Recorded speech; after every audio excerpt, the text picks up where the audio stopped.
Hey, it's Tim from Happy Mag here, and I'm at Noise Machines. I'm going to show you the RE-202 Space Echo pedal from Boss. This is a recreation of Roland's iconic RE-201, which was released in 1974, but this has a vintage design and modern features. This RE-202 has the original sounds and quirks of Roland's infamous RE-201 tape echo, like the ability to age the tape.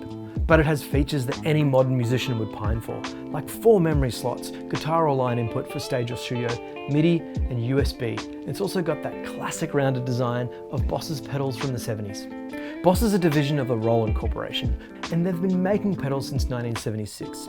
Their compact pedal design, starting in 1978, the first one being the OD1, has shaped pedal boards ever since. They've got classics like the DM2 delay and the DS1 distortion as used by Nirvana, but where they really shine is with these twin and triple foot switch pedals. The RE-202 is a benchmark for tape echo. There are clones aplenty, but this one really takes the cake. It is not all that cheap, but it's not as expensive and fragile as an original tape echo unit. For a point of difference, we're going to put the RE-202 through a real Rhodes with the help of Radi from the office here. After that, we'll run you through the pedal, so let's check it out.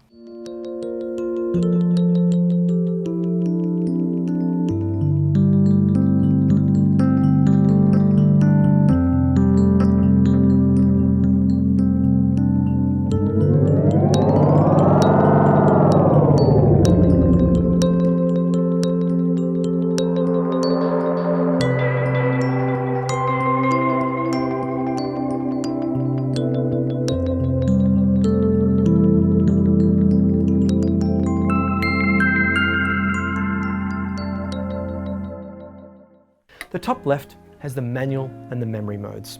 You press this button to scroll through, or you can use this foot switch to scroll through.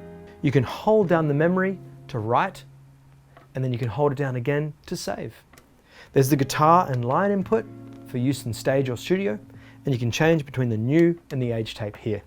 This button also acts as a lock. Hold it down and it locks the pedal to its settings. Hold it down again to get out of that mode. There's saturation and wow and flutter. There's 12 modes you can choose between, and there's got 4 heads, unlike 3 on the original RE-201. Here's the tape heads across the top, and to put it simply, tape head 1 is short, while tape head 4 is long.